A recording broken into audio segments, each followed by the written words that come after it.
Adani group కంపెనీల్లో తమ సంస్థ పెట్టుబడుల వెనుక ప్రభుత్వ హస్తం ఉందని వాషింగ్టన్ పోస్ట్ చేసిన ఆరోపణలను ఎల్ఐసి తోసిపుచ్చింది. పెట్టుబడులపై తమది స్వతంత్ర నిర్ణయమని, ఇందులో ఎవరి ఒత్తిళ్లు లేవని స్పష్టం చేసింది. ఈ మేరకు ఎక్స్ మాధ్యమంలో ఎల్ఐసి వివరణాత్మకంగా పోస్టు చేసింది. పెట్టుబడుల అంశంలో ఆర్థిక మంత్రిత్వ శాఖ గాని, ఇతర శాఖల ప్రమేయం గాని లేదని స్పష్టం చేసింది. ఎల్ఐసి బోర్డు ఆమోదించిన విధానాలు అనుసరించి పెట్టుబడులపై స్వతంత్రంగా నిర్ణయం తీసుకుంటామని ఎల్ఐసి పేర్కొంది. వాటాదారుల ప్రయోజనాలకు అనుగుణంగా అత్యుత్తమ ప్రమాణాలు ఎల్ఐసి పాటిస్తూ వస్తోందని, అలాంటి సంస్థపై బురద చల్లే ప్రయత్నాలు మానుకోవాలని హితవు పలికింది.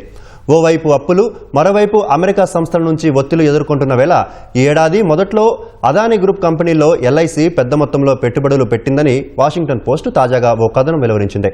ప్రభుత్వ అధికారుల నుంచి ప్రణాళిక మేరకే ఎల్ఐసి భారీ మొత్తంలో పెట్టుబడులు పెట్టిందని ఆరోపించింది. ఈ ఆరోపణలు నిరాధారమని ఎల్ఐసి స్పష్టం చేసింది.